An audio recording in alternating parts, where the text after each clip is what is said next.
DGISPR का कहना है कि दहशतगर्दी पर तमाम हुकूमतों और सियासी पार्टियों का इत्तफाक है। इसका हल नेशनल एक्शन प्लान में है।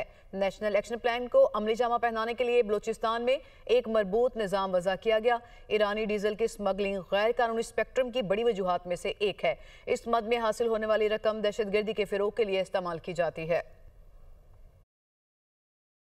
दहशतगर्दी है, इसके ऊपर हमारे तमाम हुकूमतों का, तमाम सियासी पार्टियों का ये इत्तफाक है कि इसका इलाज जो है कॉम्प्रिहेंसिव नेशनल एक्शन प्लान में उसके 14 नुकात। ईरानियन डीजल जो है फ्यूल, इसकी smuggling is a very important contributor to the illegal spectrum, the funding of the terrorist. Before the army, FC and the provincial government started this crackdown, ये 20.5 million litre per day का permit दिए जाते थे या फिर ये smuggling होती थी। फीचर आप लोगों ने देखा होगा कि ये सोशल मीडिया जो पाकिस्तान में है, इसके पीछे बैरूनी आते हैं, this is foreign based social media, और बाहर बैठ के पाकिस्तान में आग लगाते हैं। ये चल रहा है यूरोप में, ये वो पॉलिटिकल अकाउंट्स हैं जो पाकिस्तान के अंदर जो है ना सियासत कर रहे हैं, सारे को बयानियां बना रहे हैं रियासत के खिलाफ, आपकी फौज के खिलाफ, आपके इदारों के खिलाफ।